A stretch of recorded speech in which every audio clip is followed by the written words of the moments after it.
Assalamu алейкум туғандар. Бүгін Аравандабыз. Араванда бір мини мозаика шығара тұрған цехтің жұмышын көрсетіп береміз. Мынау баяғы біз қолданбай таштандыға таштай тұрған эле айнектер екен.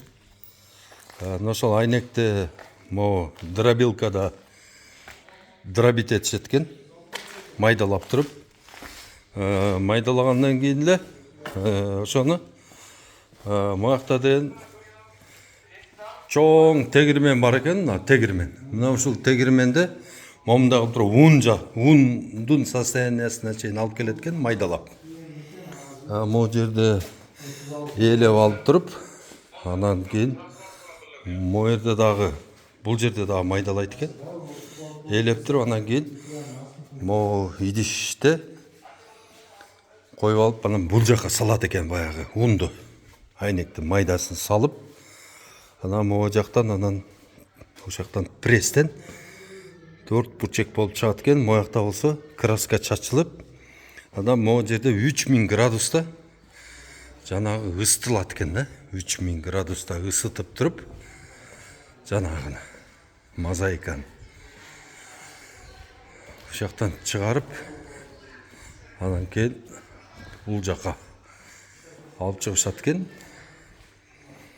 Анан цветине карап бөлүп төгүп алышып туруп, цветине карап бөлүп алып туруп, мына бул жерде 1 2 3 4 5 6 7 8 9 10 цвети бар экен. Анан могу жакта ошону момунда алып кассеталарга теришип туруп, кассеталарга терип, анан болсо артына момунда сетке жармаштырып туруп, акырына келгенде момунда продукция болот экен.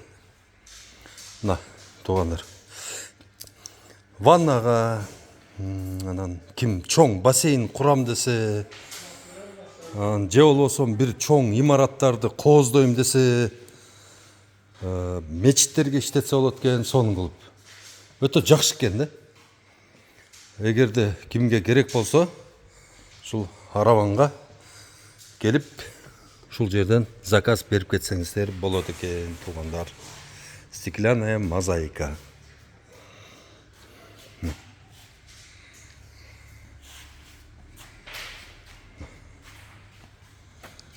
Полный даяр товар экен.